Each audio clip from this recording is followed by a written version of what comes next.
Welcome to the Edge Dwellers Cafe, an interview-based podcast featuring conversations at the convergence of politics, environment and mental health in a world on edge. My name is Ben Habib and I'm an international relations scholar, an environmentalist, permaculture practitioner and neurodivergent coffee drinker. Join me in my quest to explore the edges that define us, divide us, and shape how we interact with each other as we grapple with the extraordinary changes taking place across our world. Order a hot beverage and get comfortable. This is the Edge Dwellers Cafe.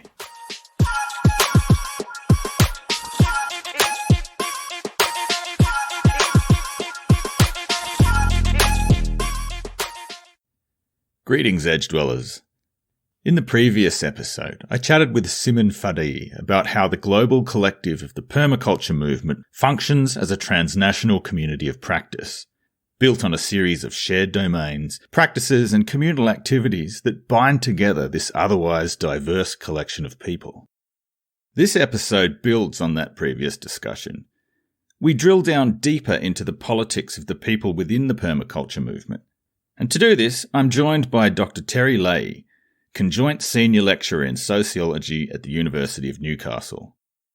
Terry's research explores food security and rural development, environmental politics and the global environmental crisis, and the philosophy of the humanist realist perspective in sociological analysis.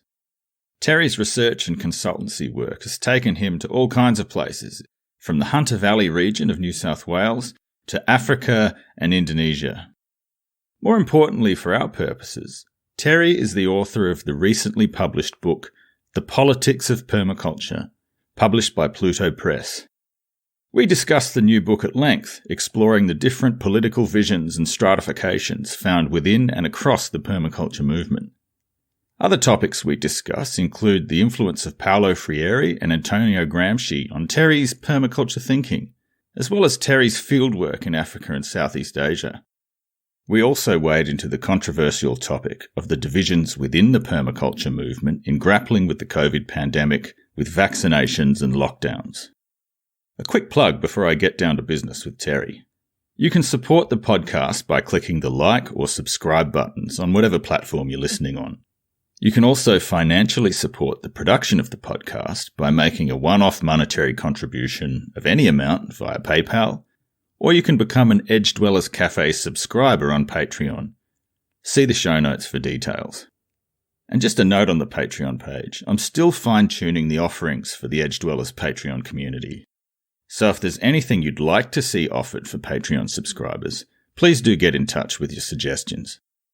Since I can't afford a house in Melbourne, I'm going to settle in with a soy iced latte and some smashed Av as I listen back on this episode. So grab your beverage of choice, get comfortable, and enjoy my conversation with Terry Leahy.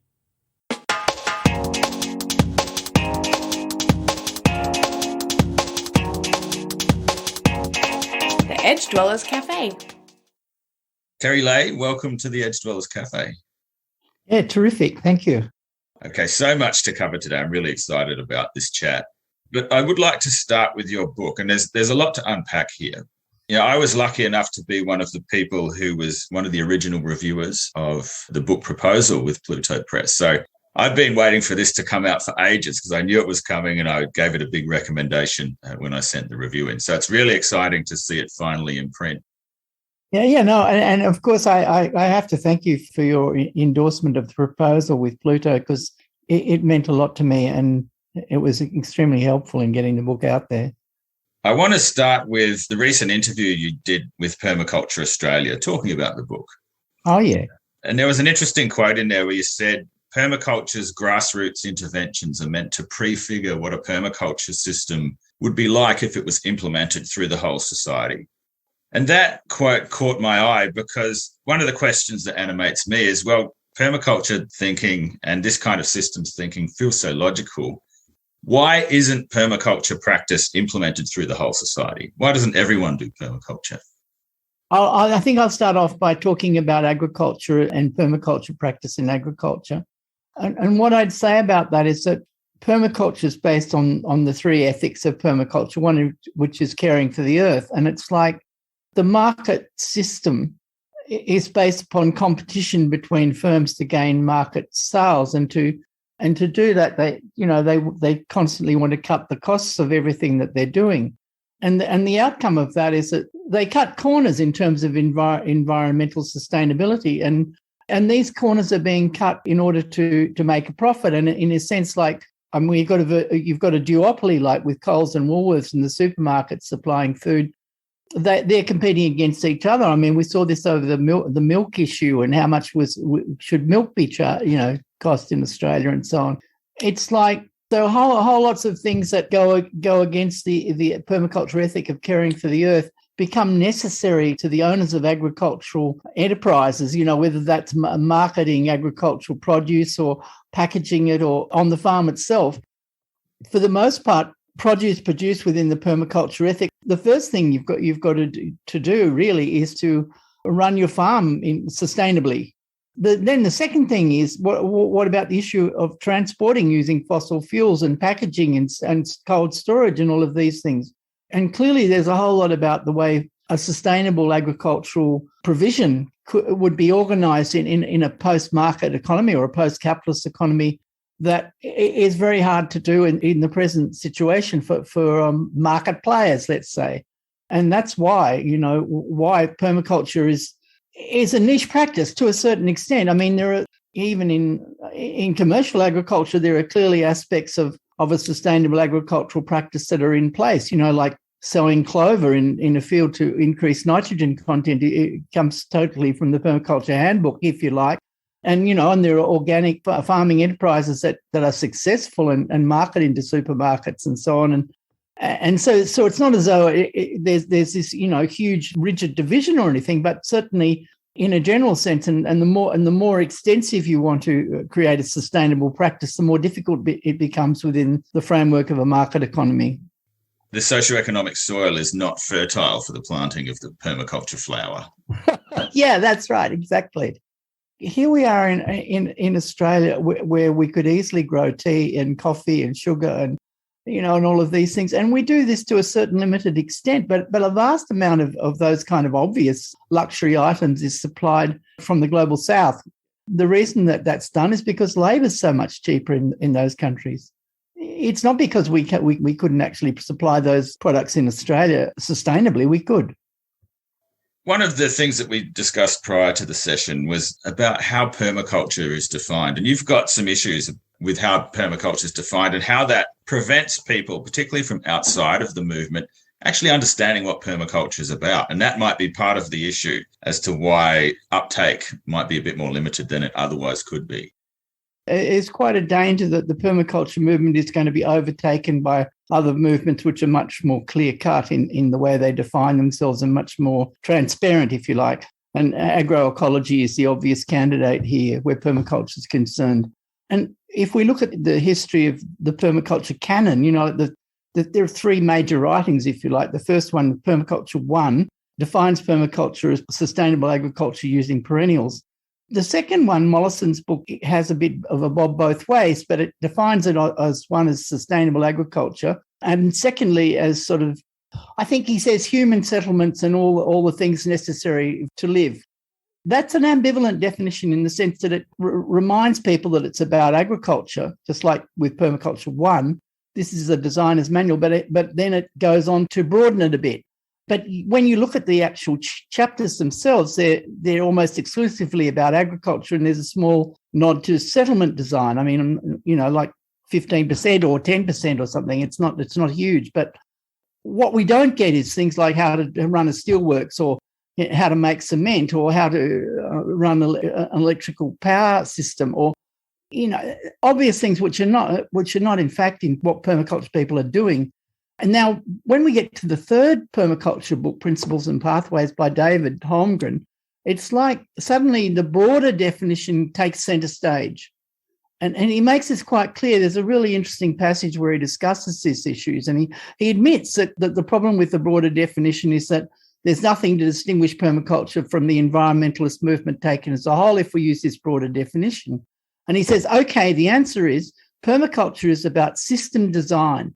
It's a science of system design based on systems theory. And what I find about that is Well. First of all, I think it's not transparent in the sense that what permaculture people are still doing and talking about in their own careers and practices, and I document this in the book from my interviews and vast years of experience in the movement. What they're actually doing is sustainable agriculture, and this is their main concern. And there's a smaller group, again, just reflecting what's in the books, of people who are doing, earth building with cob or like in other words, settlement design. And this is what permaculture careers and practices are made of. And when you get the PDC, a large part of the PDC is about agricultural design. And it's like, I think the problem is twofold in the sense that there are many aspects to why this is a problem. One is that it's not transparent. The second is what people come up against when they first ask what is permaculture is a definition that they can't really understand. If you tell something, this is a science of system design for sustainability, most people will just look blankly at you. Not that it doesn't have a meaning. I mean, it does have a meaning, but it's like it's very difficult to follow on an initial encounter with it. And the other problem it brings up for me is that what ends up by happening is that a lot of permaculture people, because of this broad definition, they make the mistake of thinking permaculture is equivalent to the environmentalist movement. And that's wrong for a number of reasons. One is that there are a lot of other strands of the environmentalist movement that are not permaculture, and that if we want to move to a sustainable society, we've got to cooperate with and work with them. And the second problem with it is that actually what's distinctive about permaculture as part of the environmentalist movement is not just that it does it with agriculture, but has a particular take on the environmental crisis. It's about degrowth. It's about, that's the key thing. Energy descent is central to the way permaculture people interpret the environmental crisis. And there are other things that are more specific, like the importance of perennials in agriculture, which runs through all of the permaculture practice. In fact, even not to say that annuals aren't part of a permaculture design, but the importance of perennials is something distinctive in terms of the environmentalist movement as a whole about permaculture. And and decentralization and ruralization are also central to the permacultural analysis of the environmental crisis. What permaculture people say is without the sort of cheap energy provided by fossil fuels, we cannot expect to live at long distances from where we produce our food. And what does that imply? It implies that a lot of large, dense packed cities are not sustainable, really. And so there's clearly not every permaculture person, and I found this in my interviews, accepts these three key ideas from permaculture. But what I would be saying is if we want to look at what is distinctive about permaculture as part of the environmentalist movement, it's those things. Whereas when people talk about it, what's distinctive about permaculture, they often run to the permaculture ethics. Well, we're part of the environmentalist movement that has these ethics. And I just go, excuse me, just look at any Green Party document. You'll see those ethics. They're not unique to permaculture at all. One of the issues, talking about this vision for ruralization and localization, that's not necessarily helpful for people that currently live in big urban areas, big urban centres and cities. Most people live in urban environments around the world. Yeah. There's a limitation there. So Morrow addressed this question last night when I was talking to her, and she goes, you've got to realise that 70% of the world's population are going to live in cities. And I'm going, well, I don't know if actually that'll happen. They might all die first. It's like, I'm not sure that that's actually sustainable, even in the short run. But what I think about it is that what we need to do is recognise that permaculture is a program, a long-term program, which we can't implement all at once. And I see Retrosuburbia as, which I really love that book, I see it as a sort of a set of instructions as to how to start moving in that direction while we're still living in suburbs, especially in the Australian context where suburbs are a real thing and sort of somewhat low density suburbs are a reality. In inner urban areas like inner New York and so on, obviously what we should be working on is grabbing any site that's not being used and using it for community gardens. In the dense cities of the global south, we should be using permaculture in the same way in community gardens and in people's backyards, even if they're very small, like we're talking Soweto or somewhere like that, in South Africa. But what I'd also be saying is we have to realise that in the long term, we have to have a different kind of settlement pattern than the one we've got now. Oh, and the other thing I'd be saying is that, there are also things that you can do as an urban dweller in sourcing your food from sustainable agriculture. And that doesn't solve the problem of fossil fuel transport, no, but it solves some of the problems of unsustainability in agriculture, which we have today. I should say this too. I mean, what I found in my interviewees was most of them don't have this perspective. You know, most of my interviewees from permaculture believe that cities can be made sustainable. I wouldn't want to be dogmatic about and say, oh, no, they can't. You know, like maybe they can. I wouldn't completely rule it out. But to be made sustainable, what they would have to do is everything we've just talked about, you know, like community gardens, backyard gardens and so on. They'd have to do that, golf course gardens, you know, edges of train lines, all that. But they would also have to have some solution to the problem of transporting large amounts of cereal products and animal protein, or if you like, or vegetable protein, if you have that, sustainably.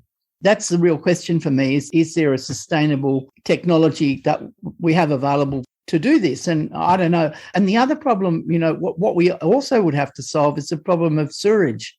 I mean, clearly what we have now is a one-way track, you know. Nutrients come out of the ground, they grow into plants, they come into the cities, and then they go into the bloody ocean. I mean, that's hopeless. So we'd have to have a situation where we collected, stored sewage, sent it back out to the countryside, composted it, you know, reused the nutrients and phosphorus and nitrogen, potassium and so on in agriculture. And like in terms of the energy required for transport, I think that's a big ask. I'm not saying it's impossible, but that's what we have to be thinking about if we wanted to make cities sustainable.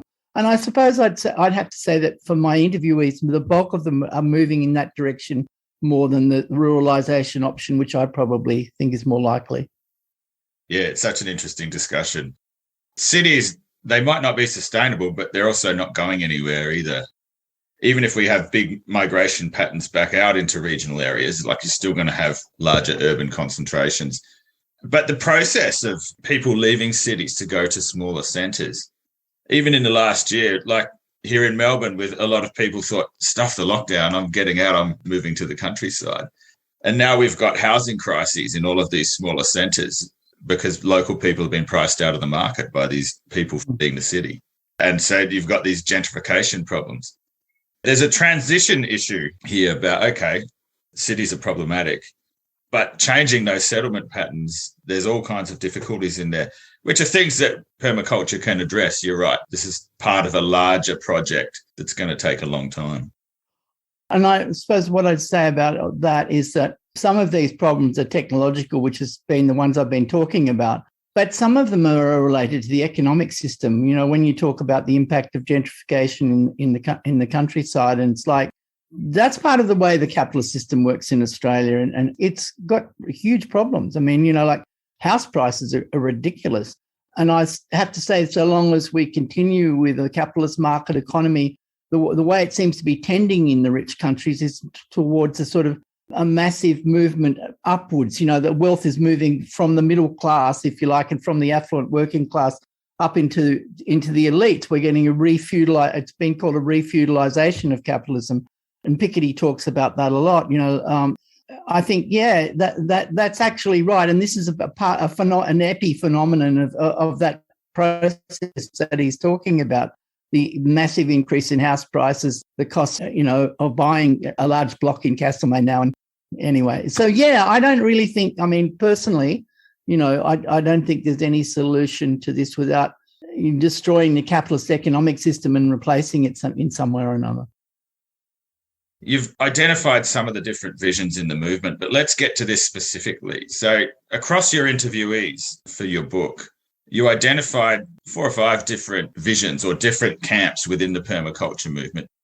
So in terms of my interviewees, what I say in the book, and this is in a sense addressed to the left, who don't really understand this about permaculture, but permaculture is in favour of system change, and they mean that permaculture means that quite seriously. Permaculture people do not believe the capitalist industrial system works, and we need to replace it. In the canonical books, especially in Designer's Manual, Morrison's vision of what that might look like is spelled out in some detail. So now getting to the interviewees.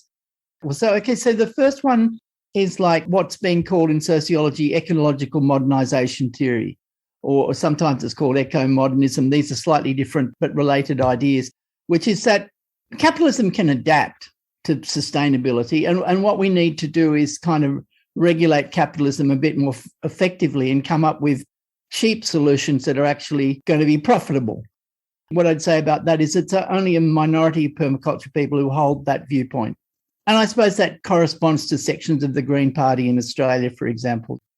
The next kind of idea, which is much more close to what Mollison talks about in the last chapters of the Designer's Manual, I think it's chapter 14, the famous chapter 14, I think it is. But anyway, it's a bioregional model. It relates to Kirkpatrick's Sale, and it fits with, say, Ted Trainor's visions of a degrowth economy. In the classic bioregional model, as it's enunciated by Trainor and by Mollison, it's ruralisation first, and secondly, it's bioregional government, and it's small ethical businesses and cooperatives with a fair amount of voluntary community work thrown in. That's the vision. And so it's like locally controlled, at least at the level of the bioregion, by a strong democratic local government which prevents any sort of capitalist excesses from getting out of control and make sure that businesses really are ethical. If I wanted to recommend anyone to read about this idea, I'd go to Ted Trainor, definitely. You know, like, it's not the most popular view that I'm getting from permaculture interviewees, but it's probably the second most. You know, it's pretty well up there, right? And in some cases, like, say, Andrew Faust from New York, he doesn't talk about ruralisation at all. He's talking about New York and its bioregion. You know, so he still thinks that the city's sustainable, but only in complementarity with the bioregion. But bioregional governance, bioregional energy and transport provision, he sees as all absolutely essential for a permaculture sustainable future. Yeah, and that'd be, he's like a paradigm case of how this view is represented in my interviews. The next one, which I think was incredibly common, and like I'd nominate this as the most common view, and I think that reflects its strength in the environmentalist movement as a whole. And it really relates back to Herman Daly's zero growth economy or, steady state economy ideas. But really, most people don't even know that, or if they do, it just comes up in a phrase here and there. You know, we need to move to zero growth, or we need a steady state, more of a steady state economy or something.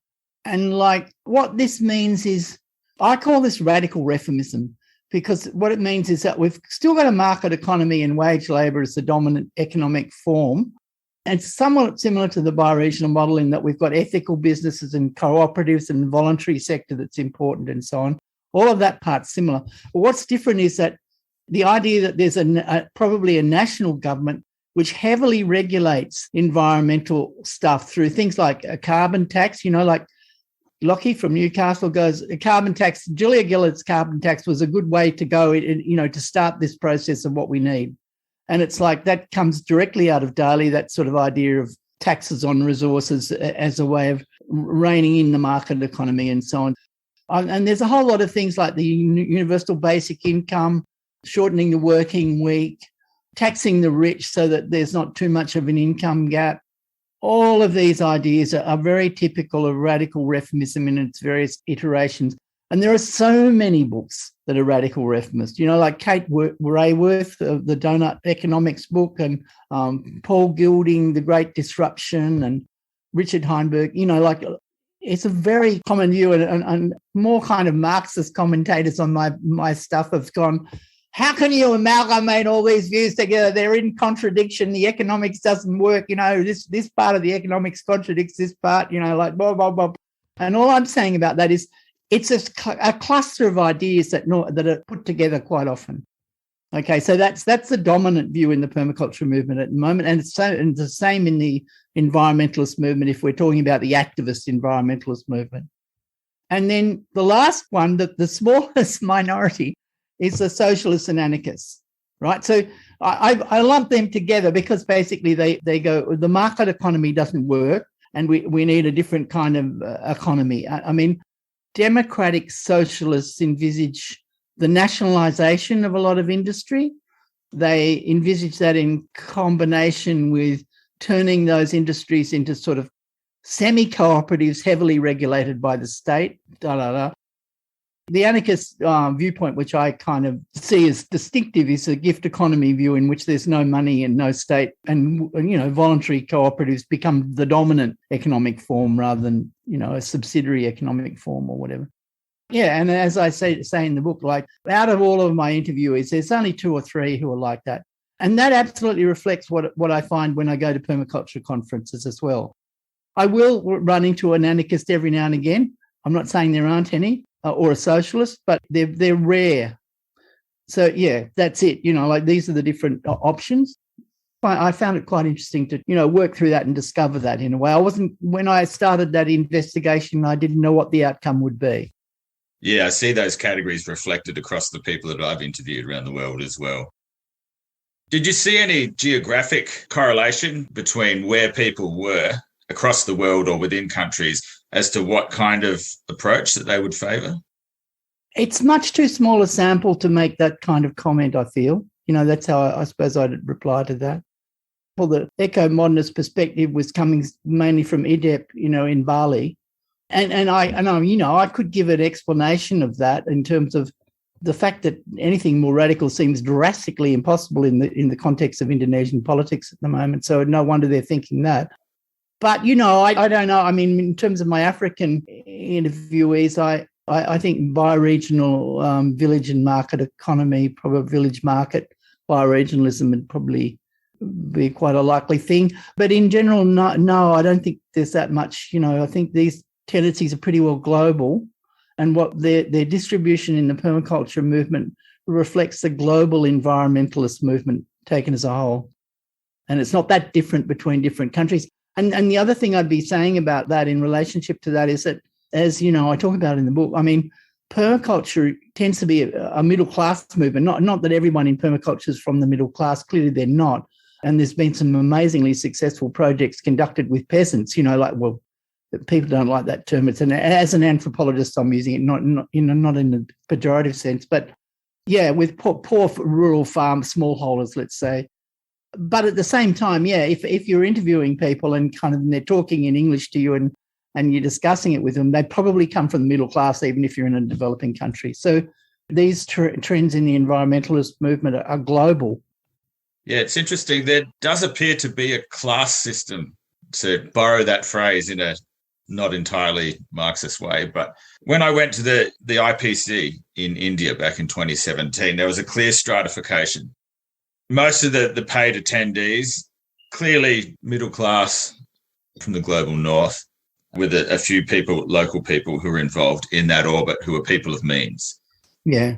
Then you had the group of mostly younger people, also from predominantly global north countries, who were there as volunteers. Yeah. And who got there on the cheap and paid their way by doing labour to help run the conference. And then there was a few people who were brought in to represent local peasant farmers from Telangana and surrounding areas of India. They were brought in to try and give a flavour of what was going on the ground in terms of traditional knowledge systems. Yeah, that's right. But it seemed there was a disconnect there. And so there was just this interesting stratification that was really obvious just in the attendees of the conference. And it seems to reflect this idea that permaculture, by and large, is a middle-class movement that has barriers to entry, particularly for people who lack means. Let me talk about the African conference in 2009 in Malawi. I mean, clearly I met the Chikukwa Ecological Community Trust, people there at that time that became when I went with my sister to do the film, the Chikukwa project, and met more of them. And it's like who came from that group to represent them at the conference. Of the people who were there, there was obviously Ellie and Uli, who were from a German background and thoroughly middle class, but had been living in the villages for ages. And then there was Philetus, who was originally a local high school teacher, and Chester, who had been a primary school principal. And both of these people were now employed by the project, but they were local people, local to the project itself, to that rural area. And then there was Julius Petey. Now, Julius is completely from that peasant class background. He was taken up by the project, and in a sense he became middle class through being educated in the project. I mean, I would nominate him now as a middle class African, but at the time when he first encountered the project, he was a local smallholder farmer, But then when you go to the Chikukwa project, and then there's the committee, the people sitting around the table talking who are representing the various parts of the project, they're not particularly middle class. Like it's sort of like 7 out of 10 would not be, you wouldn't define them as middle class really. And also I'd say that the purchase of the project in the community at large goes well beyond the middle class. You can go to farms that are definitely not part of the middle class that have been massively affected by the project. You'd say the same about IDEP in Bali, which is the interviews I did for this book were mainly with IDEP because I'm a friend with Donnie who I interviewed and he introduced me to the others. But I'd visited IDEP before in Bali. Okay, so now with IDEP, it's the same thing. I mean, the organisation itself is packed with local and expat, but mostly local middle-class people. But the projects, who's running those projects in the villages, it's not that class group at all. When they go to a village in, one of the eastern islands of Indonesia, like Ambon or something, the people that they're relating to there and are working on the project are local people. One of the interviewees from that project who's in the book is also in that situation in the sense that she comes from a village. I mean, she's like on a trajectory into the middle class, if you like, but she certainly comes from a village. Her parents are poor farmers and so on. So the people that they're working with, like whether it's in Aceh or Ambon or wherever it may be, they're not middle class. And then also, even in the Australian context, like going and thinking of the Hunter Permaculture Group, I mean, for a start, there are people like Mark Brown at Purple Pear, who I interviewed for the book, who comes from like a working class industrial background. He was a union representative for an industrial plant. I can't remember whether it was the steelworks or something like the mining or what. So again, I'd kind of call him middle class now, but he'd probably not take offence. He probably wouldn't accept that. And there were other people, I remember Permaculture Hunter had a more diverse than you'd expect class mix, let's say that. So I think some of these local clubs are slightly more diverse than the people we hear from all the time, like me, like you're part of the middle class. Yeah, and me, obviously, as well. I guess it's not necessarily a critique. It's more just an observation that these are the social stratifications that exist. And so inevitably permaculture is going to reflect some of that. So the challenge of the work is to figure out how you engage with and deal with these stratifications and create allyships and meaningful participation and empowerment for everyone who wants to be involved. Yeah, totally. Absolutely. Yeah, you want people who can work with ordinary people, whether we're talking about a global south situation or a rich country situation. If you're trying to run a community garden in Bankstown, you want people who can work with local people in Bankstown. And, if you want to be part of a global south project on permaculture, same thing, And it really depends on recruiting local people who are interested and kind of developing their strengths. What I also say in the book is in terms of radical strategy, the idea of permaculture to begin by setting up prefiguring institutions and by doing grassroots interventions and so on, makes use of the discretionary income of the middle class in the rich countries. My analysis is that up to about the 40s, I'm following Piketty in this, up to about the 40s, the capitalist class, the top 1% to 5%, had virtually all the wealth, right? And there was no particularly middle class, but certainly during, from the 1930s on, the middle class grew in strength. And the working class grew in strength in the affluent countries and gained various important gains, the welfare state and da-da-da. And the middle class was part of that political project, if you like. And what we've got now with neoliberalism is that there's been a stagnation of wages in the rich countries, but at the same time, the middle class still has a degree of discretionary wealth. And permaculture, I call this affordances of the capitalist system. Permaculture makes use of that. I don't think that's anything to be ashamed of, but at the same time, it's something that we should be aware of. We shouldn't be making statements like Mollison is so likely to have made, like, oh, anyone can buy a farm, you can just, you can use your money ethically, and and set up an ethical business. And I'm thinking, who's this we that we're talking about here? It's like, yeah, right. So we need a combination of kind of, in a sense, celebrating the middle classes, parts of the middle class making use of their of their discretionary wealth in an ethical way, at the same time as being aware of where this can cause trouble and why it doesn't translate to everybody and what we need to do to intervene in other sections of the community. What about patriarchy and permaculture? I don't think permaculture is any different to the rest of the environmentalist movement. Of course, feminism has had a huge impact on society in general, especially in the kind of rich countries where it followed upon the student movement of the early 70s and so on, and has had an important cultural impact.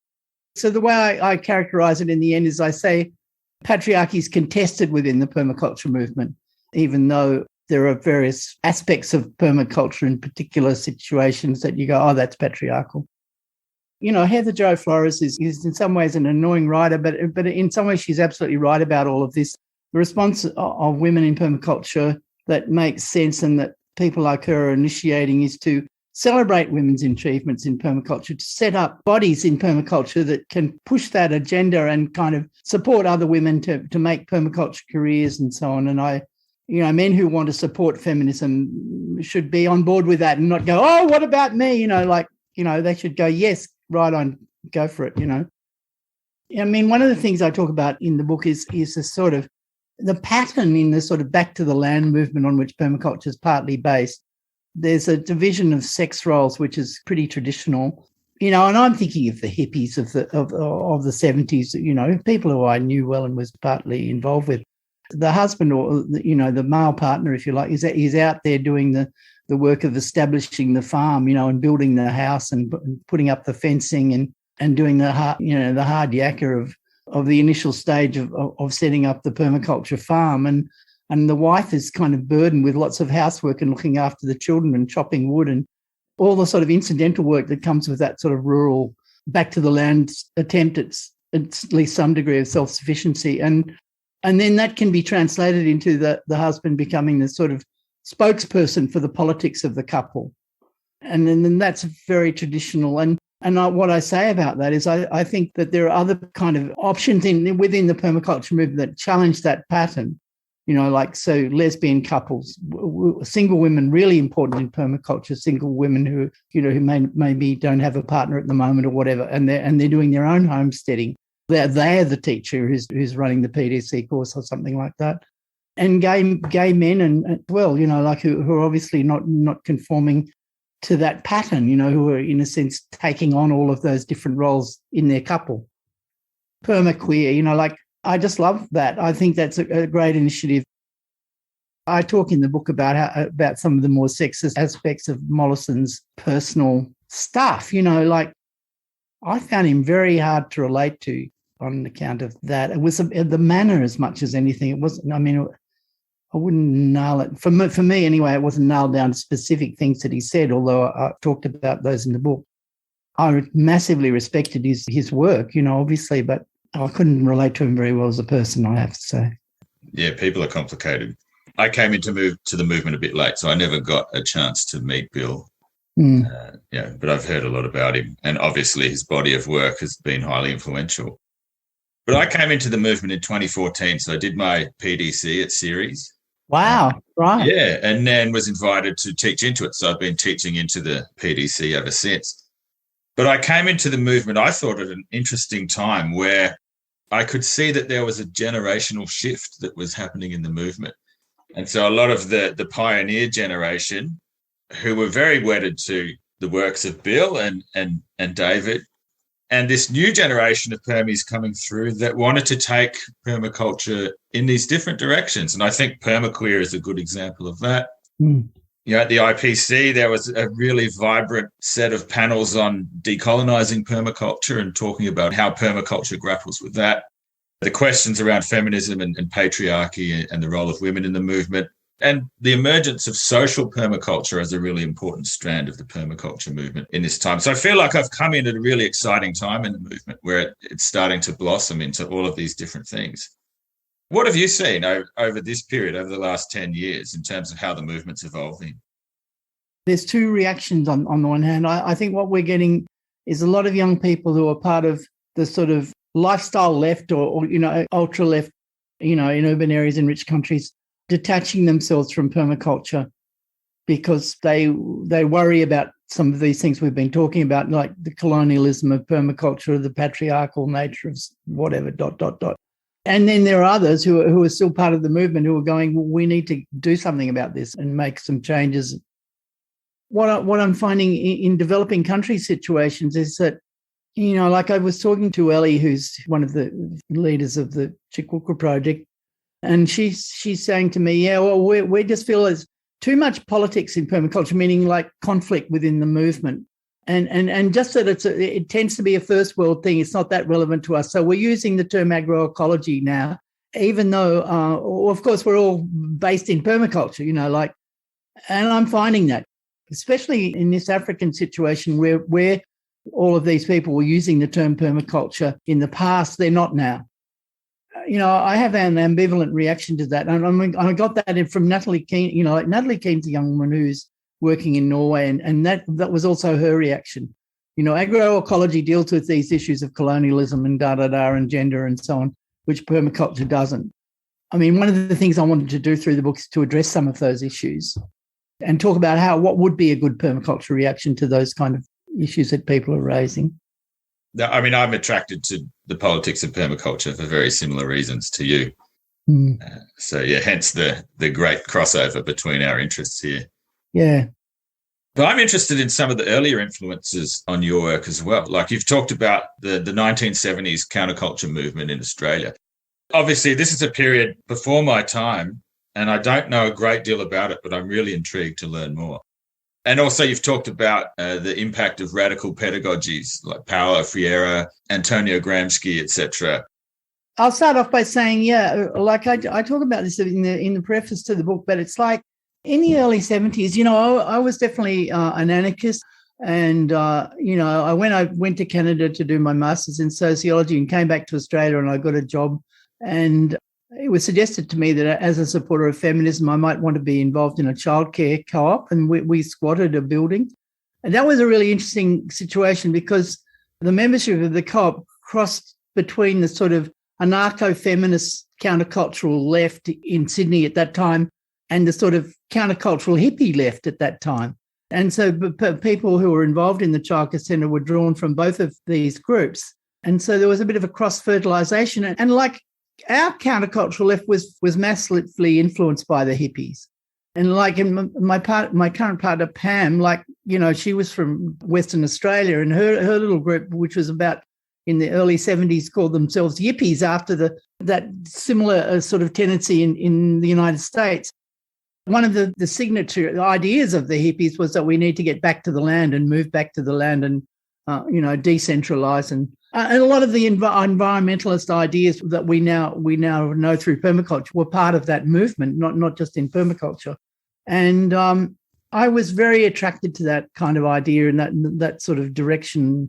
And when Permaculture 1 came out in 1978, I just loved it and, read it with great enthusiasm. And then I was part of buying into a property up near Taree. And, Paolo Freire, I really like permaculture because, he's a radical pedagogy person, and he talks about pedagogy for the oppressed, going into communities and trying to have a way of educating people who are not likely to gain a formal education. And it's a sort of an educational process which is informed by where the community is at and works with them to improve knowledge. And I've always seen the permaculture movement as a wonderful embodiment of that. It fascinates me that permaculture is basically a huge networked voluntary organisation across the whole world, which is actually training people in agricultural science. It's like, fuck. That's one of the things I talk about in the book. Bloody hell, you go to IDEP in Bali or like the Chikwuka project and ask people, who are just local farmers about how they're embodying permaculture in their practices. And they give you a rave that could have come out of Mollison's designer's manual. It's like, this is incredible. That's a very weighty and difficult book to read. There's been a process by which these ideas have been made popular and become like a folk science for this whole community. I couldn't think of a better example of Paolo Freire's ideas than that. I think the permaculture movement is just amazing in terms of that. Okay, so now Gramsci. See, Marxists have been very worried by the fact that the working class hasn't yet made a revolution in the rich countries, if you take Russia out of that equation. But it's like Gramsci has this idea that it's partly because of the hegemony, as he puts it, of the ruling class. You know, the ruling, like Marx says, the ruling ideas of any period are the ideas of the ruling class. And Gramsci runs with that idea. And he also talks about the grassroots intellectual. No, there's another word for it. I can't remember what it is at the moment. Where I think permaculture fits into that is that, like, permaculture is always evaluating itself in terms of its market success. Oh, we haven't managed to make a market success. Well, yeah, okay, that's part of what you need to do and would like to do, you know, in the current context, and that makes sense. But at the same time, permaculture is an alternative lesson in how to run agriculture.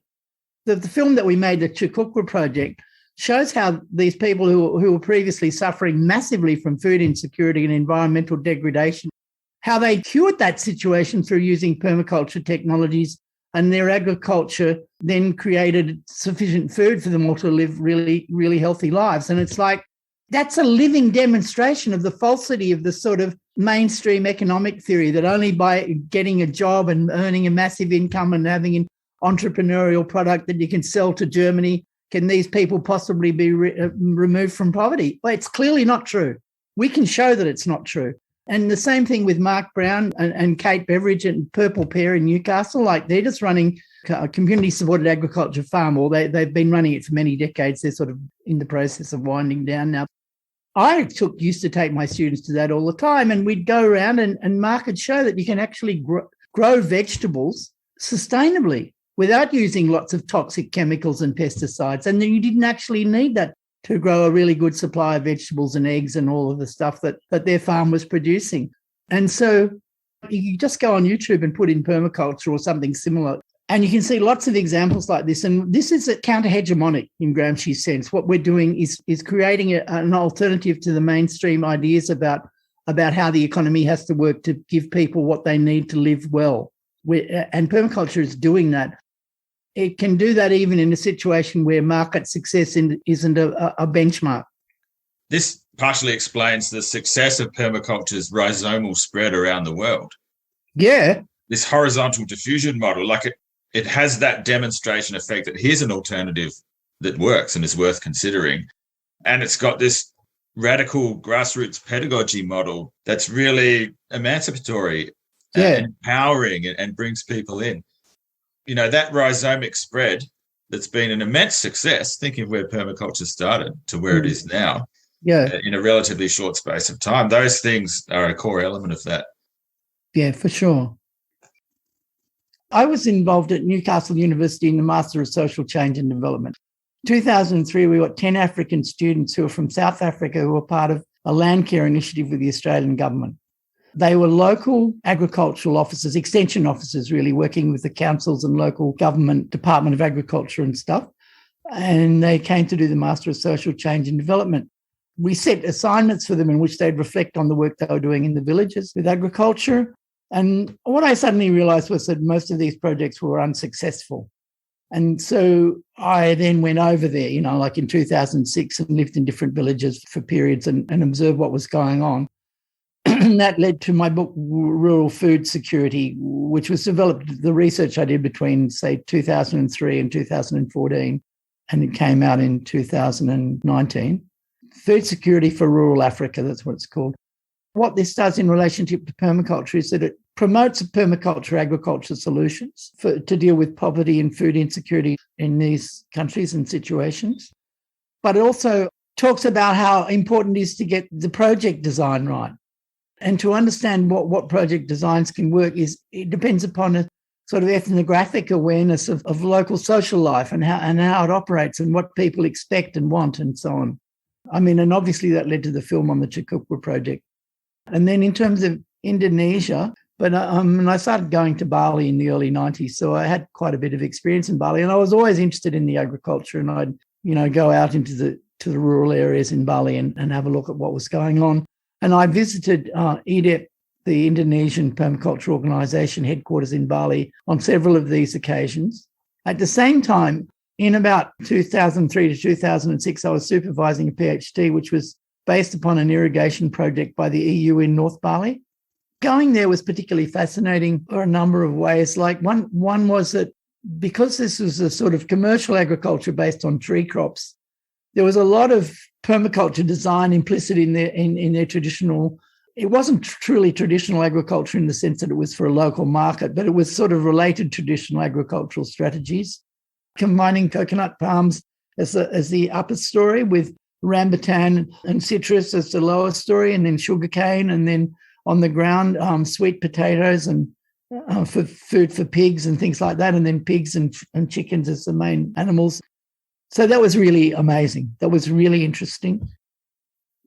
It's really important for permaculture to continue its work in the global south, and that's something that permaculture can do well. And I think it's really important when the market fails people. A lot of people in the global south don't have sufficient income from the market to buy nutritious food. So what is the alternative? And permaculture, because it doesn't rely on expensive inputs of either pesticides or fertilizers or whatever, can actually deal with those problems. International aid and development, localization is a critical angle that is being grappled with at the moment because there's too much top-down delivery of projects for no gain. Do you think permaculture has a role to play in this space? Yeah, absolutely. The distributed network pedagogy that we've talked about before is ideally suited to an aid context. I think permaculture, like through people like Morrow is dealing with, and also through EDIP and so on, is dealing with crisis situations like the tsunami in Aceh and like the refugee camps, but also in rural poverty, but also in urban poverty. Very relevant. There's a tendency in aid work for the mainstream view of aid to be that what we need to do is to get people developing a successful entrepreneurial plan and a small business, and that way getting into the market economy, and this way development can happen. Like this is like the mainstream view of things. And even quite leftist sort of aid thinking gets trapped into that paradigm. And I think permaculture's got the potential to go, well, yeah, people do need an income, but not necessarily from their agricultural plot. And maybe they just they'll need less income if they actually grow their own food. And because they're not growing food commercially, they can't afford to use fertilizers and pesticides. So this is where permaculture can help with the solutions that they do need for food security. Permaculture can deal with ameliorating the impacts of climate change through swales and through changing your crops to suit the climate you've got rather than the one you might like to have. That's one thing. And the other thing I'd be saying about it is that's where the anti-politics of permaculture maybe doesn't go far enough, and I think the permaculture people that I interviewed that say we need to join up with alliances with other progressive forces to try and do something about climate change is spot on. We do.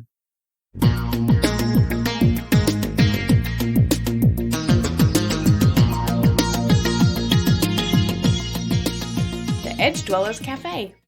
The COVID pandemic has turned politics on its head across our society, and the permaculture movement's no exception in bringing up some divisions across the movements. People have different perspectives on how to respond to the pandemic, how to deal with the lockdowns, with masking and social distancing restrictions, and with vaccines. David Holmgren, as we know, recently put out an article on this, talking about the pros and cons of vaccines specifically, and he came out with his position that he ultimately isn't keen to take the vaccine at this time. Morrow came out with her own take on Facebook, and she came out in favour of vaccines and talked about her childhood experiences with the polio crisis and talking about the impact that vaccines have in global South countries and how they're really helpful there. So this, particularly the issue of vaccines, seems to be carving a big hole through the movement at the moment, and people are pro and con getting to entrenched positions. So I thought it was really important for us, because this is such a big issue for the movement at the moment, to touch on this topic and to dive deep into it, but with love and care, because obviously we're participants in this movement and we care about the people in it, and to just try and unpack some of the issues that are going on. What's your take on this? I tend to agree more with Morrow's position. And I have the greatest respect for David's work. See, I'm not entirely sure that this division over this issue will still be important in 2 years' time. And that's because I think that the way the issue is going to be resolved is really obvious at the present time. It's become more and more obvious. People who are against vaccination talk about, the possible dangers of being vaccinated. But from the point of view of policymakers in government, the fact is that the risk of dying from a vaccination is like 1 in 10 million. It's not that huge. And the risk of dying from COVID is about 1 in 100. And what that means is that if COVID's let loose without any lockdowns or vaccination, then it's going to completely stuff up the hospital system. I mean, I'm just trying to put the policymaker's hat on, like to abstract myself from the sort of moral arguments around this and say, okay, let's just look at this as a political scientist, if you like, what's going on here. And it's like, from the policymaker's perspective, you've got two contradictory pincer movements. On the one hand, you've got what's been called lockdown fatigue. That's very real. We recently had a jump of, we were up to 900 cases a day and suddenly went up to 1,400, like after the weekend on which the grand final was held. What that means is that people are no longer prepared to put up with the lockdowns. The lockdowns only worked so long as the community supported them. We've got to the point now after 2 years where neither business people nor the community at large will continue to obey lockdown rules. So that's one side of the pincer. The other side of the pincer is if we let the virus rip into the community, is we're going to end up with crashing the hospital system. You could be smashed up in a car accident, you could have cancer or a heart attack, or you just need your eyes fixed or something like that. You won't be able to get a hospital bed, right? That has huge economic impacts on society. There's no way a government can allow that catastrophe to happen as a matter of intentional decision. We're going to make that happen. No, they're not. In the context of this pincer, what they're going to do is to try and ensure that enough of the population are vaccinated so we can open up on the one hand and not crash the hospital system on the other.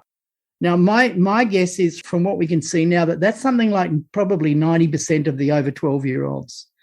Now, the fact is that what they're going to do is they're going to ramp up the compulsory nature of vaccination to the point where they get to that figure.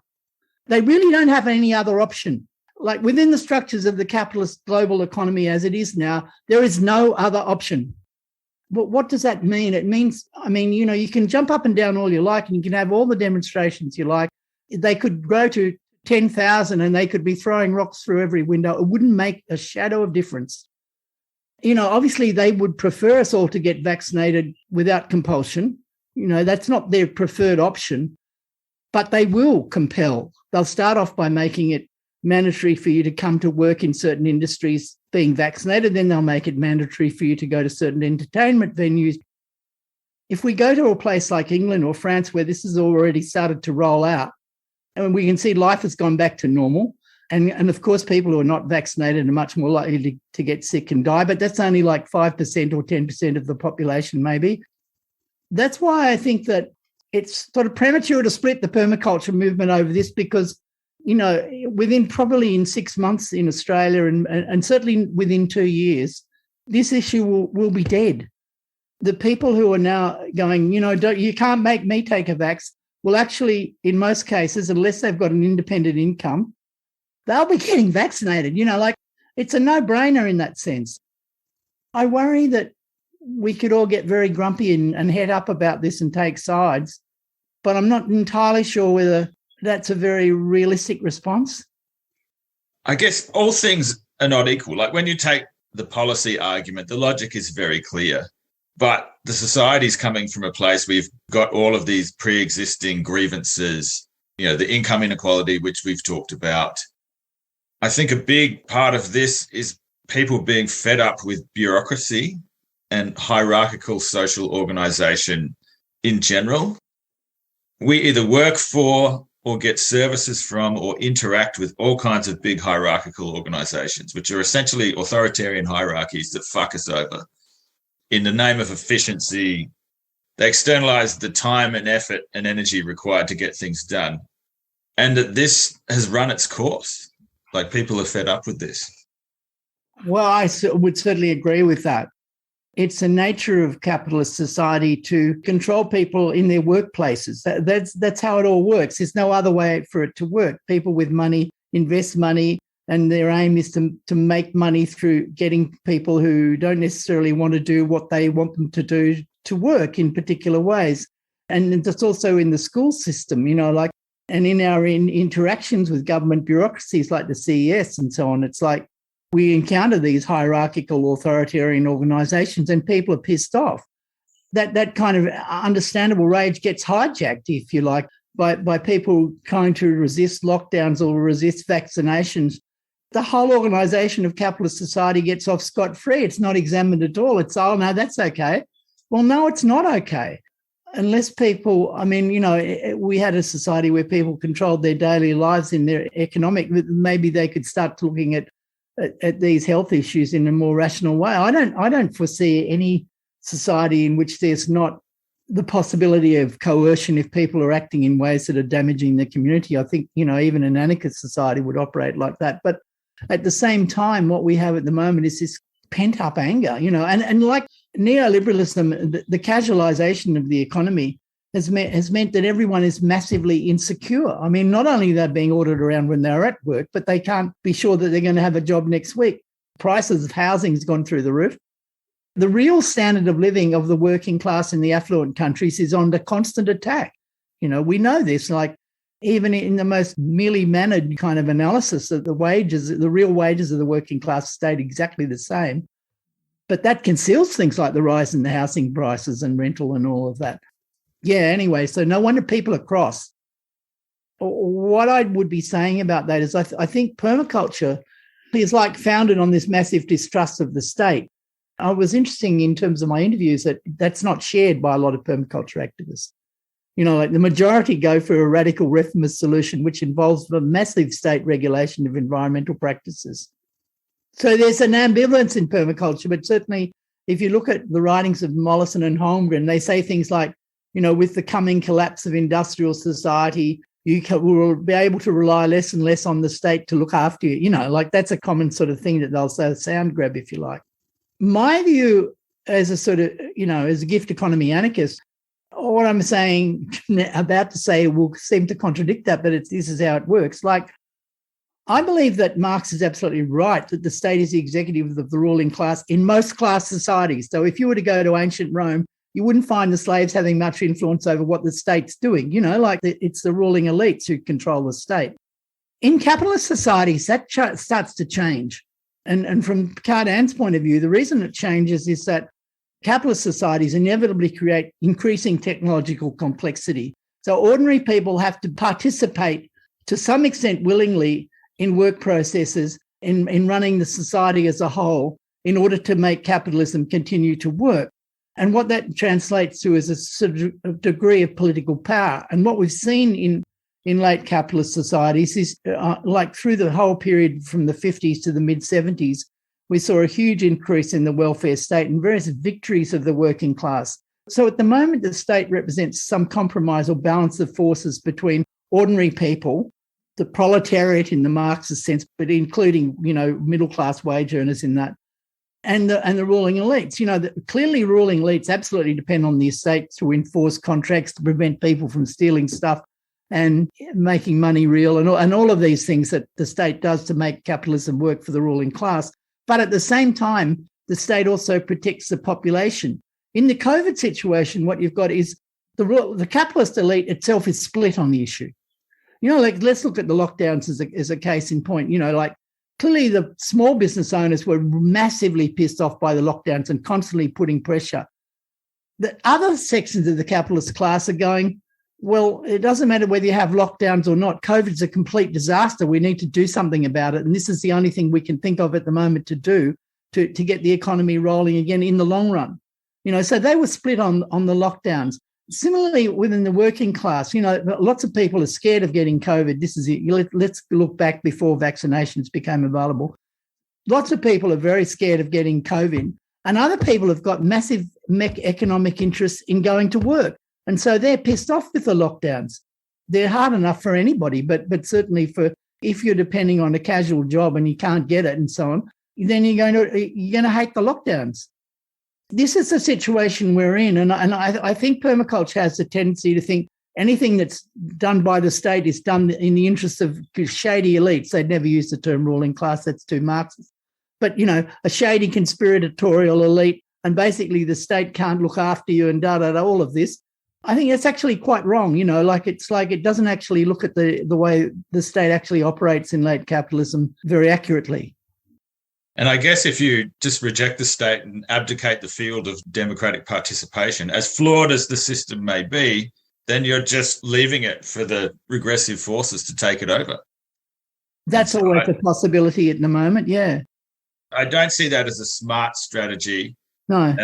Even though participation is difficult, but it's also necessary. As a gift economy anarchist, I don't think there's any future for the state in a post-capitalist utopia. I think what the gift economy implies is that ordinary people will come together as voluntary collectives and produce stuff and give it to other people.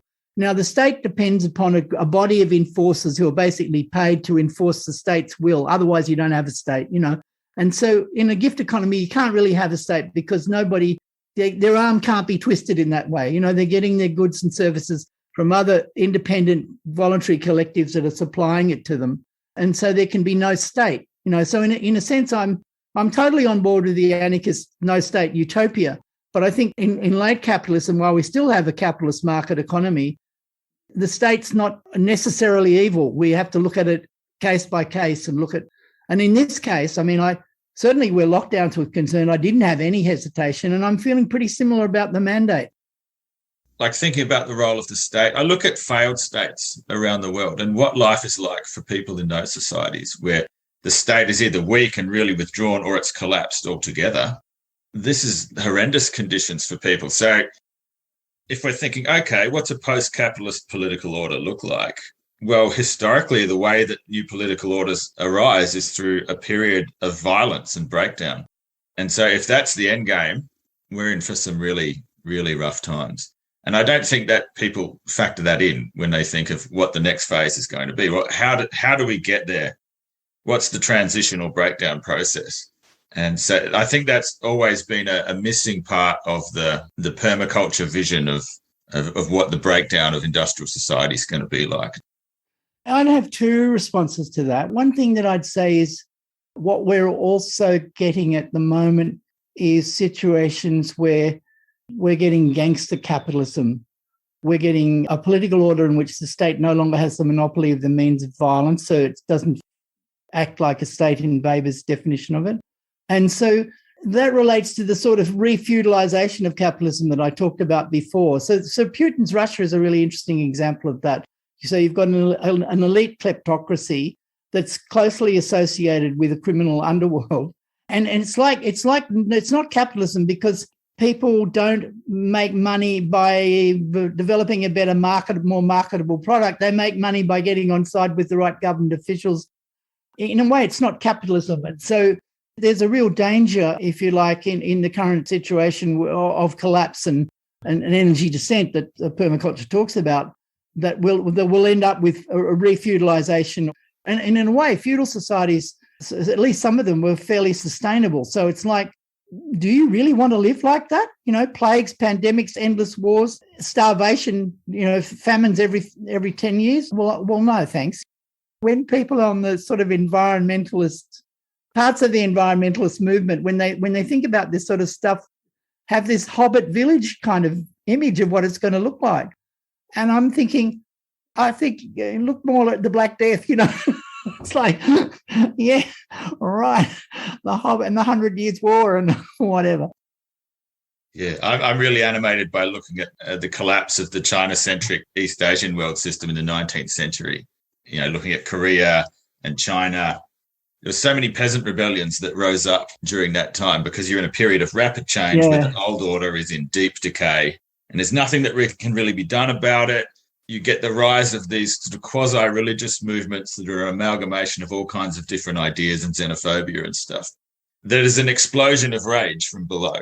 There's some definite rhyming for what I'm seeing here. Like, I don't think we're at the advanced stage yet of that collapse process that we've seen elsewhere, but history does have examples of where this might go. I totally wouldn't rule that out for the longer-term future, like 15 to 50 years. But I'm just saying that in the present situation, at least in the rich countries. That's not what we're facing. Just to preface what I said, I don't want that to happen. No. And I'm totally on board with what you're saying, that in this present moment, the state is playing a really important role in keeping it together. I think one of the reasons why permaculture people are attracted to an anti-vaccination campaign is an idea which comes through in my interviews, that people, when you ask people, well, what is permaculture? Well, permaculture is a system of agricultural technology, if you like, or a system of living where we imitate nature, where we learn the lessons from the natural world and so on. For example, like Bill Mollison talks about how if we look at a monoculture, which is ploughed every year and comes up and so on, that we don't find it. I think he says this, we never find this in nature. I think this is in Global Gardener. And it's like, so what do we find in nature is a polyculture, including lots of perennials and so on. So permaculture, in a sense, applies that lesson from nature to a permaculture agricultural strategy. In relationship to the virus and the vaccines, the virus is clearly a natural thing, right? It's just sort of like, let's assume it's not created in a lab, but let's assume that and certainly even if this one was created in a lab, but lots of them are not, it's a natural thing. And they think, but vaccination, that's a massively unnatural thing. It's a human construct. It's got nothing to do with learning lessons of nature. So now I want to challenge that. What I would be saying is it's just as much as a permaculture food forest, it's making use of causal elements in the natural world to come up with a solution, a human construct, which satisfies various human needs. It's no different to creating a food forest in that sense. It's making use of human ingenuity and know-how to use elements of the natural world to come up with something that's going to look after our needs as human beings. It's no different. So that's the first thing. So then if you question this further and say, well, what do you really mean by following nature? It means low tech. It means a set of technologies which anyone can understand. And so, like, relating to Ivan Illich's, convivial technology, both Mollison and Holmgren quote Odum, Howard Odum, an American environmentalist, philosopher. I don't know what you'd call him, but anyway. Like, Odum has this whole theory that, say you take a book, right? In a normal environmentalist picture, you'd look at a book and you say there's not much energy goes into a book. It's a fairly low-tech item. Clearly, in a post-industrial society, that's quite sustainable. We could have that. Odum would say no, because we have to look at the sun's energy, which he calls emergy, and how it's contributed to making this book possible. So it's contributed to making this book possible, for instance, by feeding all those people who were sitting in school learning how to read.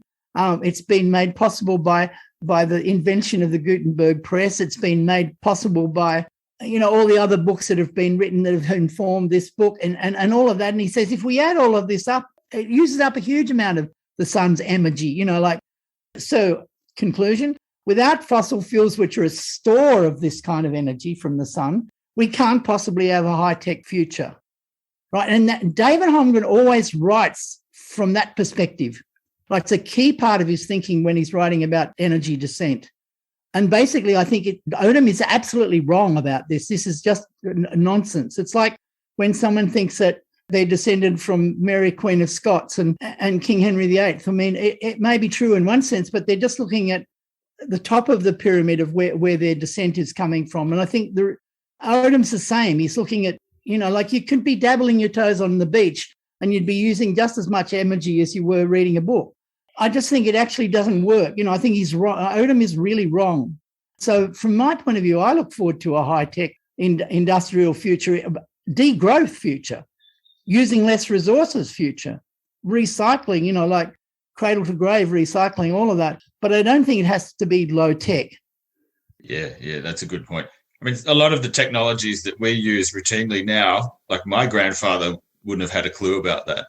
No. And so, people evolve with the technology and their understanding and how to use it.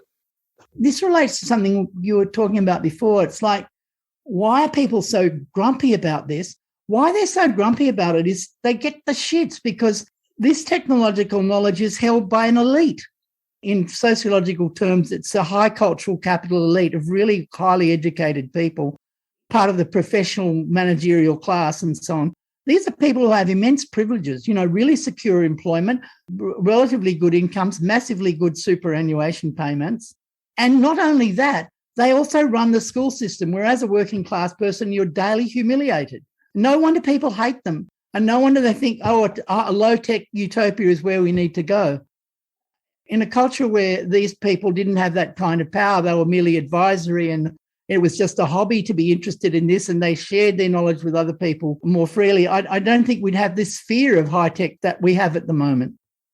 Great point. It's totally nested in all of these power relationships, isn't it? Yeah. There's a lot of talk about freedom, but we know from permaculture as a systems thinking methodology that there's no such thing as absolute freedom, because everyone and everything exists in relationship with each other. Is this observation something that's lost in some of these reactions? Well, you could say that in the sense that people are not acknowledging that their freedom not to vaccinate can have an impact on other people, or on the society at large. I mean, that's true. But also, I think they're quite right to be going. It's understandable that they're going, this is a government. The lockdowns, that was a vicious circumscription of your freedom. There's no two ways about it, and we're still in one. Much as I think they were necessary and that was the right way to go and so on, I totally acknowledge that it's unpleasant. Yeah, this relates to what we were talking about before, in a situation where people have built up resentment over the situation that they experience every day at work and that they experience in school growing up and so on. And then this comes along, they go, I want my freedom. I also wouldn't hesitate to say this, that there's a individualist element to some of this far-right stuff, which is like, as a man, you're like, if you walk around the streets now, who do you see standing together in little knots talking to each other without masks on? It's like young, fit guys, often industrial workers or tradies or whatever. It's not really masculine to worry about your health. It's like effeminate to be scared about whether you're going to kill your grandmother or not. That kind of image of masculinity is massively offended by what's required in this situation, which is putting up with all these annoying government regulations, as well as worrying about what might happen to your grandmother. It's like... And it's fueled by fear as well. Yeah, you see growing up, so obviously I'm not that kind of male, as is probably publicly known.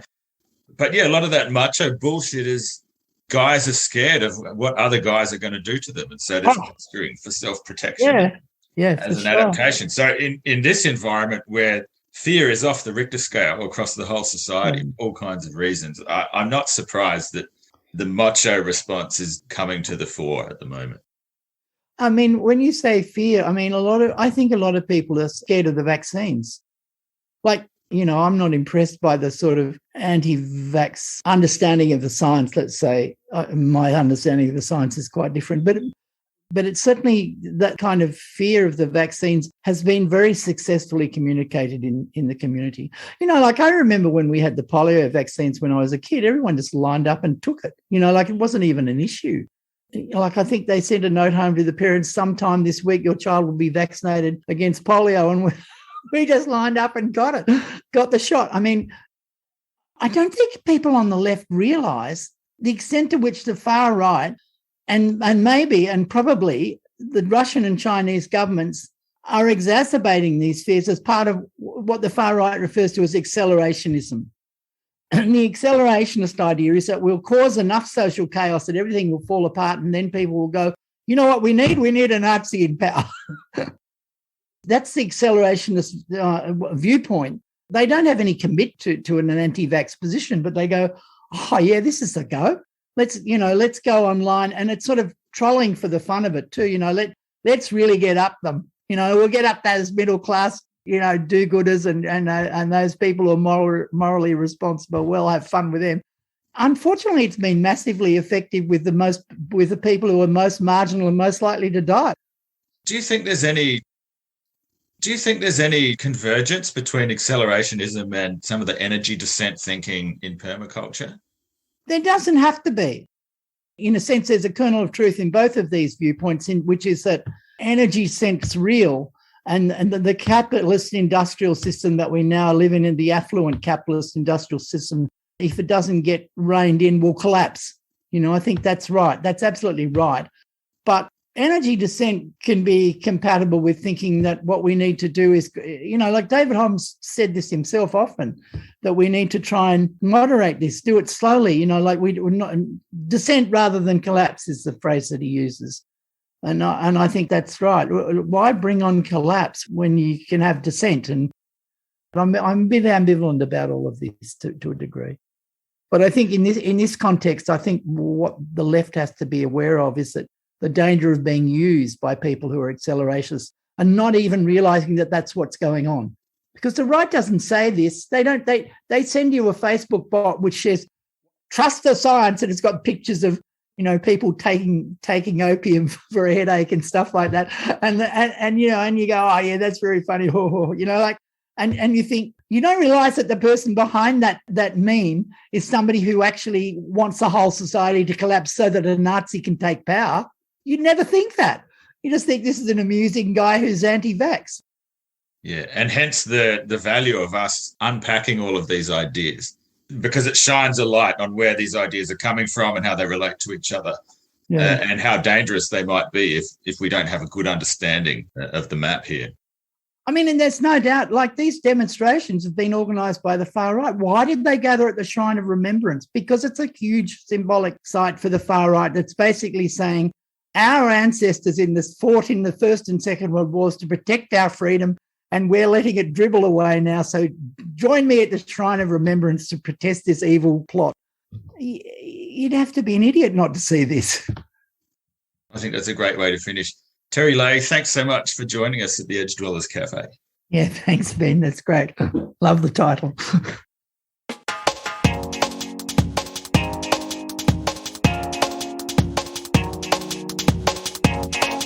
Edge Dwellers Cafe. Just to cap off the discussion on the politics of the pandemic, I want to share some brief comments that I shared recently on Facebook.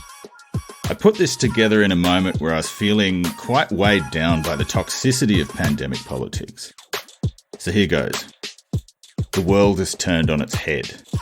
In the churn, smart people are more stupid than they realise, and stupid people think they're smarter than they are. We are all wrong. We are all only seeing part of the whole, but some are more wrong than others. We are all unanchored and angry. Absolute freedom is freedom as understood by toddlers. Everything we do inevitably impacts on everyone and everything around us. Everybody across the political spectrum is misunderstanding this basic truth in different ways. I'm sure you can sense the obvious annoyance in my tone. My point is that we're living through a period of such fundamental change, such chaotic disruption, where everything is up in the air. We're all looking for explanations. We're all trying to make sense of the moment and searching for grounding. So what I'm offering here is an invitation for all of us to be humble, to recognise the limitations of our knowledge, and to apply our critical thinking skills to our own positions, as well as those of the people that we disagree with. It's an invitation to sit with our anger and explore what's driving it, rather than externalising that anger onto other people. And we want to sit with it so that ultimately we can constructively direct that energy where it actually needs to go.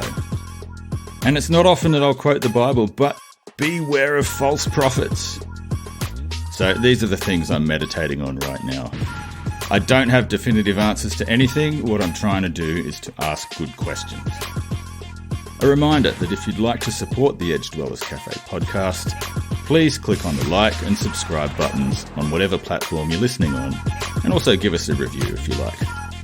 You can support the podcast materially with a one-off PayPal contribution, or by subscribing as an Edge Dwellers Cafe member on Patreon.